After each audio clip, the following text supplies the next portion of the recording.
ऐसा होता होगा कि बच्चा रिलेटिव्स के सामने एकदम ठीक है, स्कूल में एकदम ठीक है, बट जैसे ही मम्मी या पापा बच्चे के सामने आते हैं तब वो चिड़चिड़ापन, वो टैंट्रम, वो गुस्सा, ये सब बाहर आ जाता है। हमें लगता है कि हमने कुछ गलत किया एज अ मॉम, या तो फिर कुछ रिलेटिव्स बोल देते हैं कि तुम्हारे आते ही चिड़चिड़ा हो गया, अब तक ठीक था बच्चा, तुम्हारा जैसे ही तुम घर पे आई और वैसे ही बच्चा बिगड़ गया। Now this is there is a science which will shock you behind it. Actually, you are not a bad mother. You are a perfect mother or a perfect parent.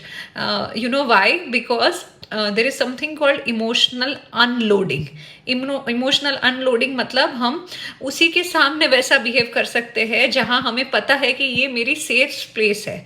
और guess what, who is the safe space for your child? The primary care giver, जो सबसे ज़्यादा साथ में रहता है, जहाँ उसको पता है कि मुझे कोई प्रॉब्लम नहीं होगी, क्योंकि स्कूल जा रहा है, रिलेटिव के सामने रह रहा है बच्चा, तो फिट इन होने की ट्राई कर रहा है, सारा कुछ भर के रखा है। और जैसे ही मम्मा आती है उसको लगता है I am safe and let me unload my emotions here. और बच्चों के जो प्री फ्रंटल कॉर्टेक्स, जो आगे के प्री फ्रंटल कॉर्टेक्स है, जो इमोशनल रेगुलेशन में होते हैं काम, जिससे इम्पल्स कंट्रोल होता है, ये जो एरिया है वो अंडर डेवलप्ड होता है। और बच्चे खुद से अपने इमोशंस, एकदम हाई बिग इमोशंस कंट्रोल नहीं कर पाते, तो वो क्या करते हैं, उनको को रेगुलेट करने की ज़रूरत पड़ती है। को रेगुलेट का मतलब है वो आपके इमोशंस बोरो कर रहे हैं।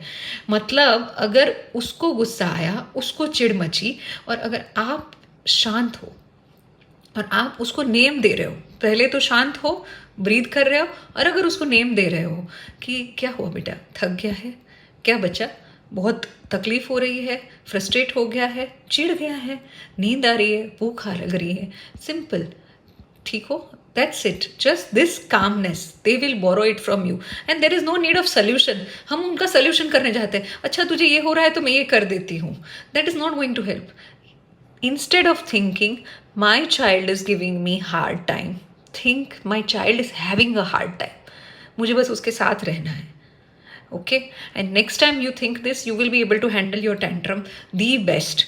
And don't think, next time your relative tells you कि तुम्हारे आते ही चिड़चिड़ा हो जाता है, क्योंकि मैं उसकी सेफ स्पेस हूँ। Hope this helps, give it a thumbs up. मैं डॉक्टर हूँ, मैं नहीं बोलती हूँ सब्सक्राइब करो, but to like, subscribe and share this video, because I am not habituated to do this. Hope this helps. Bye.